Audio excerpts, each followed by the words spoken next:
C'est votre argent le vendredi dans Ecorama et c'est un placement qui représente 40% de l'épargne des Français. Autant dire que c'est collectivement notre placement préféré. C'est évidemment l'assurance vie. Mais est-ce que c'est toujours une si bonne affaire? Est-ce que les rendements vont rester les mêmes ou est-ce qu'ils vont augmenter? Et si oui, est-ce que ça va être dû à une nouvelle mesure dont on va vous parler dans quelques secondes? On va voir tout cela avec vous. Jean-Jacques Manceau, bonjour. Bonjour Jérôme. Vous êtes l'auteur du blog My Little Money.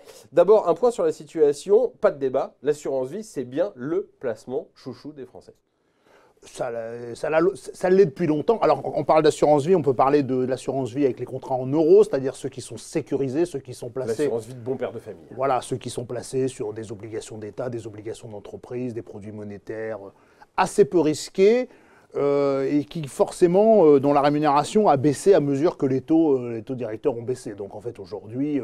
les dernières relevées de l'assurance vie, on est en moyenne, je dis bien en moyenne, autour de 1,7%. Et c'est peut-être un petit peu ça qui pose problème, on va en reparler. Sous l'inflation. Voilà.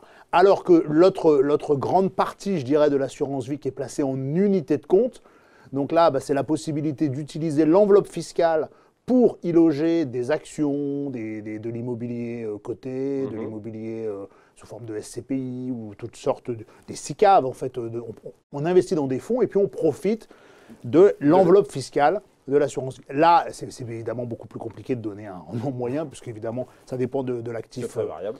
C'est très, très variable. Ouais. On est au-dessus des rendements en euros, puisqu'on peut pas. C'est très difficile d'être en dessous, puisque les rendements en euros, c'est le zéro. Moins que ça, il y a le livret A, mais bon. Le livret A, c'est 0. Justement, moi, 0,75% sans impôt, 1,7% après prélèvements sociaux et impôts, ça se joue. Et justement, ce qui se joue actuellement, c'est qu'une association de consommateurs, la CLCV, la CLCV, donc, qui a publié une étude qui dit que les assureurs, ils pourraient peut-être un peu mieux faire. Oui, c'est plus un coup de gueule qu'une étude, parce qu'en fait, en réalité, ils disent aujourd'hui, les assureurs nous proposent en moyenne 1,7%. L'inflation en 2018 constatée, elle n'est pas encore tout à fait... l'inflation constatée, c'est 1,8%. Donc, pour ne serait-ce que préserver son capital de l'inflation, il faudrait être à 2,2, 2,4%. Parce que ça, c'est avant impôt, 1,8%. Bien sûr, c'est avant. Voilà. Donc, en fait, ils poussent un coup de gueule en disant... les assureurs ne jouent pas le jeu, les assureurs n'utilisent pas tous les moyens qu'ils ont à leur disposition pour doper, pour booster les rendements, puisqu'en fait, le mécanisme du rendement est un peu compliqué dans l'assurance vie, c'est-à-dire que les assureurs qui ont placé, et on verra après l'importance des actifs dans lesquels sont placés l'argent des Français, mais les assureurs qui ont placé cet argent, finalement, sont un peu libres d'utiliser les réserves, comme on dit, les fameuses réserves, ils sont un peu libres de les utiliser comme ils veulent. Alors, à l'époque où il y avait de la presse économique, de la presse financière qui faisait des classements, qui faisait Maintenant, ça existe sur Internet. Les classements des meilleures assurances vie. Les meilleures assurances vie qui faisaient la pluie et le beau temps sur les contrats. Chacun avait à cœur de mettre un petit point supplémentaire pour être premier dans le classement. Aujourd'hui... je ne sais pas pourquoi, mais en tout cas, visiblement, les assureurs ne sont plus aussi motivés pour doper les rendements. C'est un nouveau dégât collatéral de la crise de la presse. Moi, je les comprends, les assureurs. Il n'y a pas de concurrence. Quand j'ai un contrat d'assurance vie, je suis bloqué au moins pendant 8 ans. Et puis après 8 ans, c'est compliqué de changer. Je n'ai pas très envie. J'ai aucune raison d'aller booster les rendements. Puisque de toute façon, on l'a vu l'année dernière, la collecte, elle continue à progresser. Eh bien, vous êtes mûr pour travailler chez un assureur vie. Évidemment, et là, c'est une autre étude de la CLCV qui avait montré, c'est une étude de l'année dernière, qui avait montré que les contrats d'assurance vie en euros les plus vieux sont les moins intéressants. C'est-à-dire que plus ils sont vieux, généralement, ils sont fermés à la commercialisation. Donc, en fait, il n'y a plus d'épargnants qui arrivent et qui mettent de l'argent dessus. Donc, vous avez des vieux contrats qui ont 10 ans, 15 ans, 20 ans, généralement pris dans des banques. Et ces contrats-là, c'est eux qui font chuter la moyenne. En revanche, les contrats, on ne va pas citer la maison qui nous accueille, mais les contrats des banques en ligne qui sont sans frais d'entrée, sans frais de gestion, sans frais d'arbitrage, enfin un petit peu de frais de gestion, ces contrats-là qui sont beaucoup plus récents, eux, proposent des rémunérations supérieures. Pour attirer des clients, évidemment. Donc, plus les contrats sont vieux et plus ils sont dans des banques traditionnelles et moins ils sont intéressants. Donc, la CLCV disait, un chiffre qu'elle donnait, c'était que les contrats fermés à la commercialisation sont très, très, très en dessous des contrats actuellement ouverts. Donc la solution, c'est quoi? Eh bien justement, c'est tout le débat actuellement.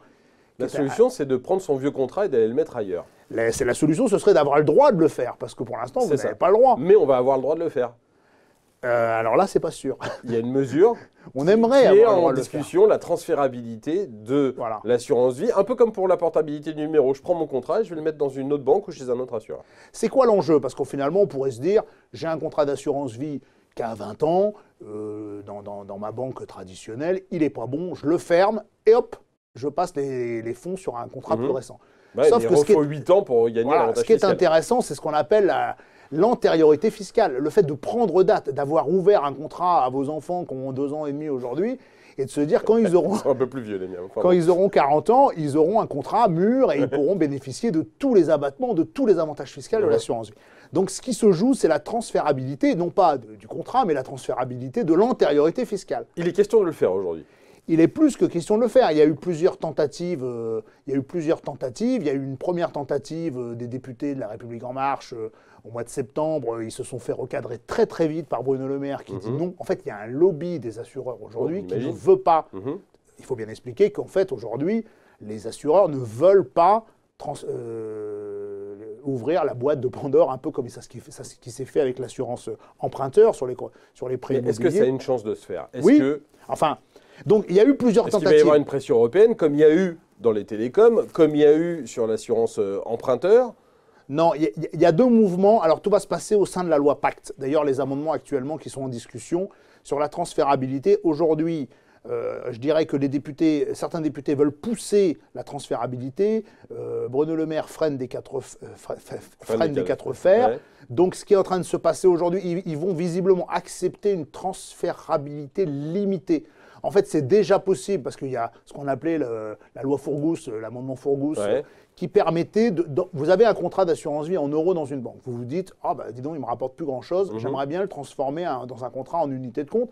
Mais pour autant, je ne voudrais pas fermer le premier pour ouvrir un deuxième. Ça, c'est possible. D'accord. Mais c'est possible depuis 2005. Vous ne pouvez pas changer d'établissement. Et je ne peux pas changer d'établissement. Et surtout, je ne peux pas changer mon contrat en euros pour un autre contrat en euros, un qui me rapporterait, admettons, 1,6, 1,7 par an, contre un qui me rapporterait 2,5.